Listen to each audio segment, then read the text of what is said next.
61岁男子坚持饿肚子不吃晚饭，6个月之后血糖体重变了个样。老孙今年61岁，在大多数人的印象中，到了这个年纪的老人在吃这方面并没有太大的欲望，但是老孙却特别喜欢吃甜的东西，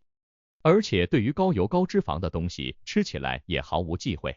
以至于老孙的体重已经超过了正常范围，在吃甜品这方面像是一些年轻人一样，看到了就想买。家里的孩子觉得老孙这样不是问题，都已经这么大年纪了，还没有去做过具体的体检，所以强拉着老孙去医院做了一个全面的身体检查，果然检查出了问题。老孙的血糖升高的有些严重，如果再不继续控制的话，对身体的危害会很大。在听了医生说的话之后，老孙也意识到了问题的严重性，医生千叮咛万嘱咐，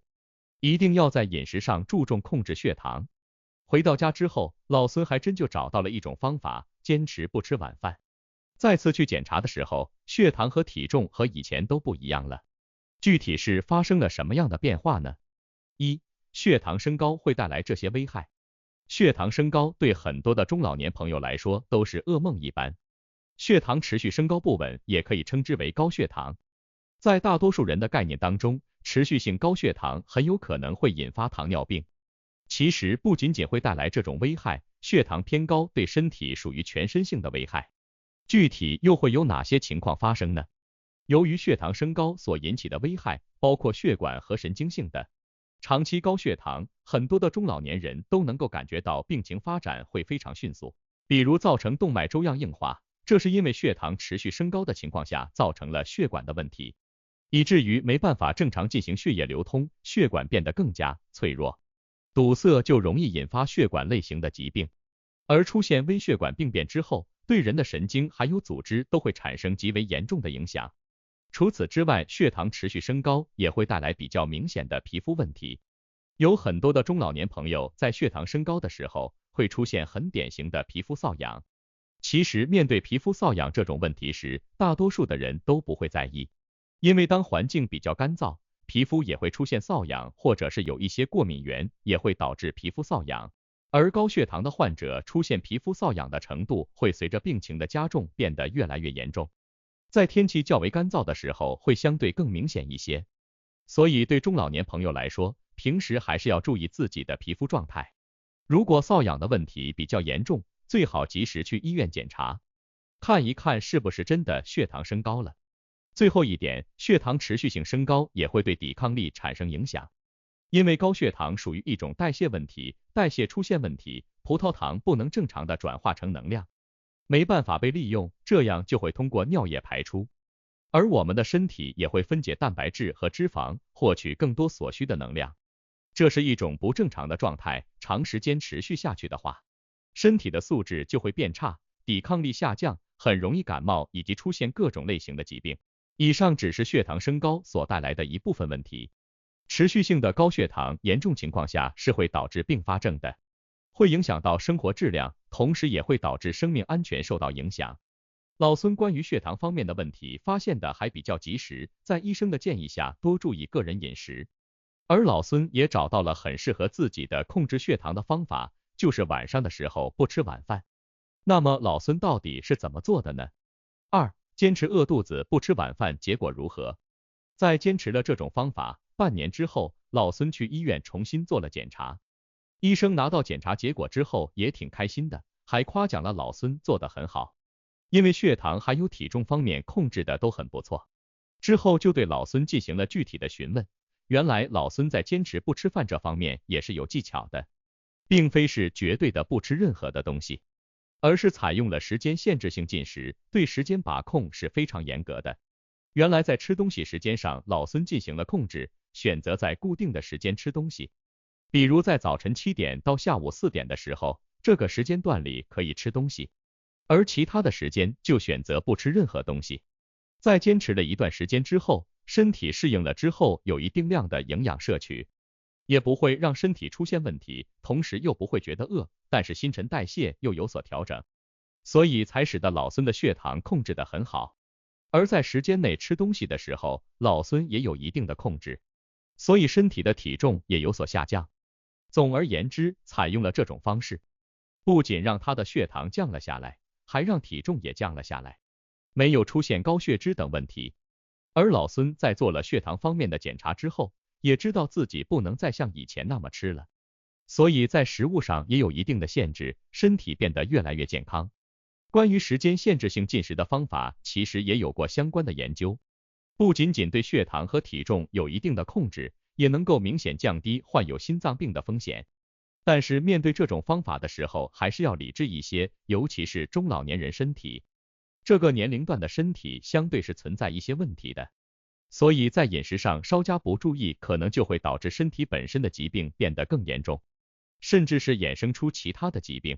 在吃东西这方面是不能坚持不吃的，而是在吃饭上要有一定的技巧性，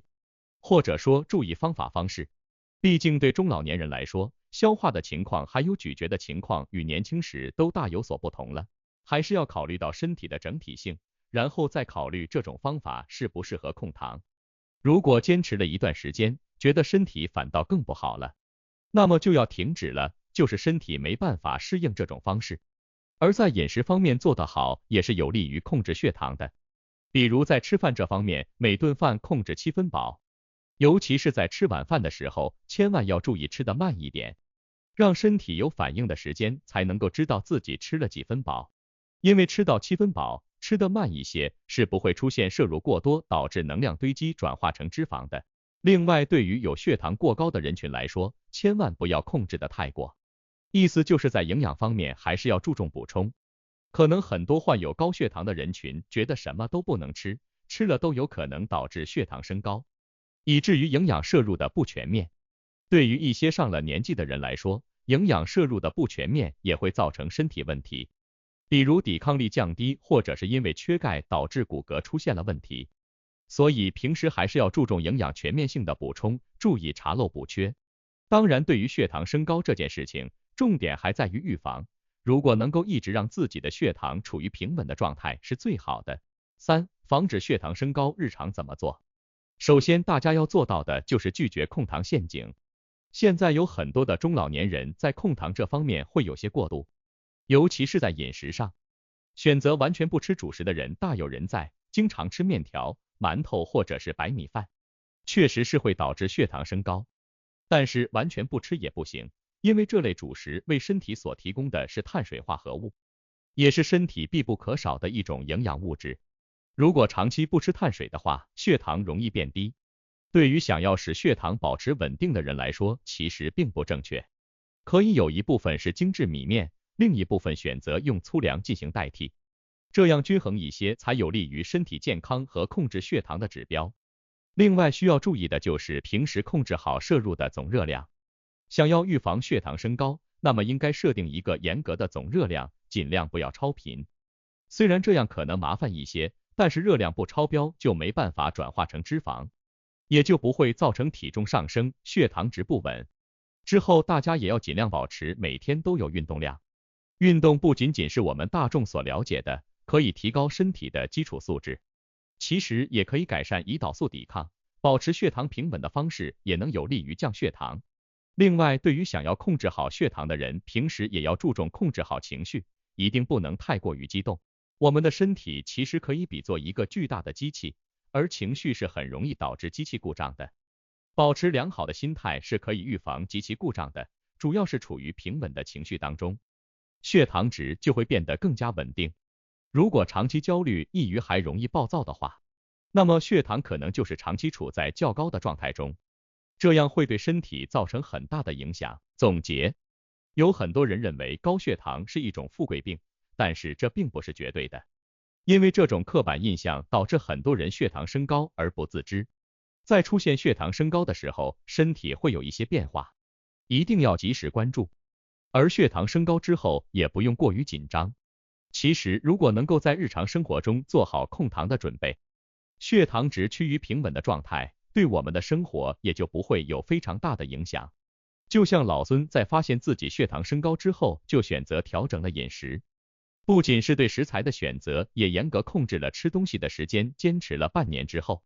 血糖就变得稳定了很多，而且体重也降下来了，确保不发生其他的指标问题。对于我们来说，到了一定的年纪就应该注重预防，平时能够自己测量一下血压或者是血糖，一旦发现了一些问题就及时就医，确保早发现早治疗。